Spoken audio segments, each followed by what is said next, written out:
성도님들 반갑습니다. 8월 15일 월요일 말씀 묵상입니다. 오늘 묵상 본문은 레위기 25장 23절에서 38절 말씀입니다. 우리는 지난 주말 레위기 24장을 통해 성소 안에 두는 등잔대의 불을 어떻게 관리해야 하는지와 떡상 위에 진설병을 어떻게 관리해야 하는지를 살펴보았습니다. 그리고 여호와 하나님의 이름을 모욕한 자를 어떻게 처벌해야 하는지도 살펴보았습니다. 이어서 레위기 25장 22절까지의 말씀을 통해서는 안식년에 대한 규례와 희년에 대한 규례의 말씀을 살펴보았습니다. 땅의 주인은 하나님이심과 땅에서 거둔 소출은 궁극적으로 하나님께서 주신 것이니 그것을 들짐승들까지도 함께 나누어야 함을 안식년을 통해 알게 하십니다. 그리고 레위기 본문에는 기록되어 있지 않지만 신명기 15장에서는 빚의 탕감과 종들이 자유롭게 되는 안식년에 대해 말씀하고 있습니다. 희년 또한 안식년 주기에서 50년째 되는 해로 그해 7월 10일 대속죄일에 전국에서 뿔나파를 불며 자유와 해방을 선포하게 했습니다.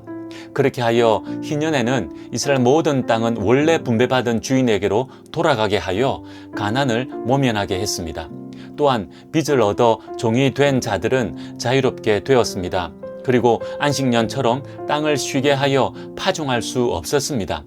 이와 같은 희년을 지키는 것은 결코 쉬운 일이 아니었습니다. 안식년 다음 해가 희년이 되면 안식년 때도 파종하지 못하고 희년 때에도 파종하지 못하고 그 다음 해에 파종할 수 있었는데 그렇게 되면 실제적으로 수확은 이듬해에 할 수 있었기 때문에 희년을 제대로 지킨다면 3년 동안이나 수확할 수 없게 되는 것입니다. 하지만 하나님께서는 말씀에 순종하여 희년을 지키면 수확할 수 없는 3년 동안 넉넉히 먹을 수 있는 소출을 허락하시겠다 약속하십니다. 이처럼 하나님께서는 이스라엘 백성들에게 하나님만 의지하게 하시면서 규례의 말씀을 따라 지키라고 명하십니다. 이어서 오늘 본문입니다. 오늘 본문은 앞서 말씀드린 것처럼 희년 제도의 가장 중요한 규례인 토지를 원래 주인에게로 돌려주는 원칙과 가옥을 원래 주인에게로 돌려주는 원칙에 대해 말씀하고 있습니다. 먼저 본문 23절, 24절 말씀입니다. 이스라엘 토지 제도의 대원칙을 말씀하십니다. 이스라엘 백성들이 거주하는 땅은 하나님께서 허락하시고 분배하신 땅입니다. 그래서 이 땅의 궁극적인 주인은 하나님이십니다. 이스라엘 백성들은 하나님께로부터 땅을 사용할 수 있는 권리를 위임받은 것뿐입니다. 그래서 희년이 되면 그 땅은 원래 분배받은 자에게로 돌려야 한다고 말씀하십니다. 이어서 본문 25절에서 28절 말씀입니다. 토지를 어떻게 물을 것인지 그 원칙을 말씀하십니다. 만약 이스라엘 자손 중에 가난하여 토지를 팔았을 때 이 가난한 자에게 형제나 친족 중에 기업 물을 자가 있으면 그가 대신 토지의 값을 내고 기업을 물을 의무가 있다 하십니다. 아니면 가난하여 토지를 팔았던 자가 부유하게 되었다면 자신이 토지의 값을 내고 소유권을 되돌려야 한다고 말씀하십니다. 이때에는 희년까지 남은 연수를 계산해서 토지의 값을 정하라 하십니다. 이것도 할 수 없는 상황이라면 희년까지 기다렸다가 희년이 되면 토지를 산 자도 원래 주인에게로 그 토지를 돌려주어야 한다고 말씀하십니다. 계속해서 본문 29절에서 34절 말씀입니다. 가난한 자가 집을 팔았을 경우에 대한 규례를 말씀하십니다. 두 가지로 나누어 말씀하십니다. 먼저는 성벽이 있는 성 안의 가옥의 경우이고 다음은 성벽이 없는 마을에 있는 가옥의 경우입니다. 성 안에 있는 가옥을 팔았을 경우 1년 내에는 다시 물을 수 있었지만 1년이 지나면 물을 수 있는 기회가 없어지고 가옥을 산 사람의 소유로 확정하게 됩니다. 그래서 희년이 돼도 돌려주지 않아도 됩니다. 하지만 성벽이 없는 마을의 가옥의 경우는 토지와 똑같은 규례를 적용하여 말씀하십니다. 아마도 성밖 마을에 있는 가옥은 경작하는 토지와 같이 있었기 때문에 그렇게 말씀하신 것 같습니다. 그리고 레위인의 가옥은 성 안에 있거나 성 밖에 있거나 토지와 같은 규례를 적용하라 말씀하십니다. 또한 레위인의 토지는 매매 자체를 금지하고 있습니다. 레위인들은 이 땅에서 하나님께 바쳐진 가축을 돌보았기 때문에 그 땅은 매매 자체를 할 수 없었습니다. 마지막으로 본문 35절에서 38절 말씀입니다. 가난한 이웃을 돌아보라고 말씀하십니다. 사실 희년 제도는 가난한 자들을 다시 회복시키시는 하나님의 은혜가 담긴 제도입니다. 부의 집중을 막고 빈부격차를 줄이는 제도입니다.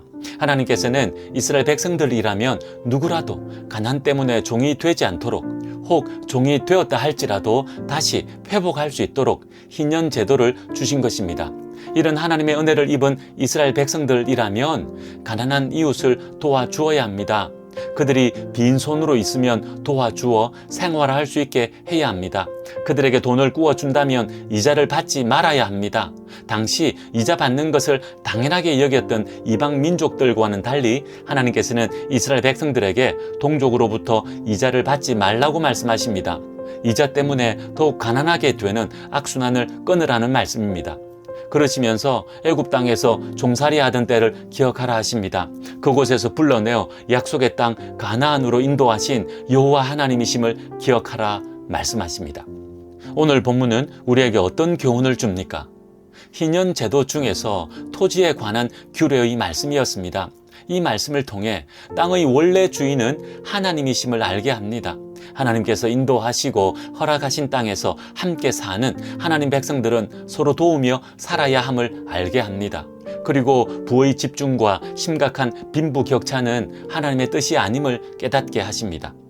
이런 희년 제도를 오늘날 문자적으로는 적용할 수 없고 적용하기도 힘듭니다. 자본주의 사회에서는 더욱 그러합니다.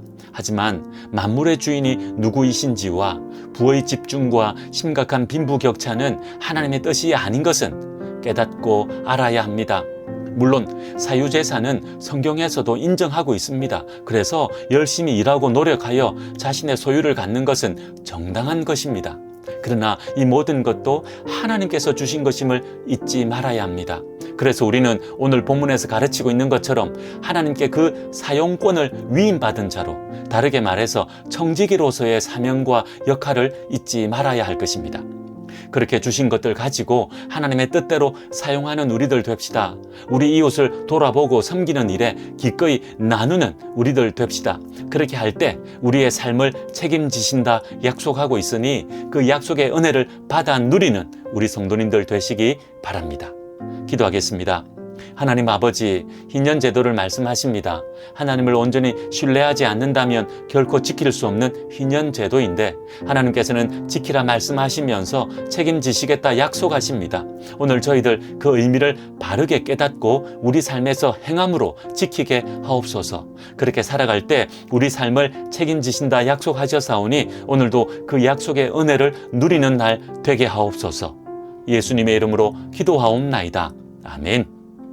오늘은 나라와 민족을 위해 기도하는 날입니다. 폭우로 피해를 입은 백성들이 많이 있습니다. 그런데 또다시 비가 온다 합니다. 애통함으로 기도합시다. 긍휼히 여겨달라고 기도합시다. 절망 가운데 있는 이 나라 이 민족을 도와달라고 간절하게 기도하는 오늘 하루 됩시다. 오늘도 믿음으로 승리하십시오.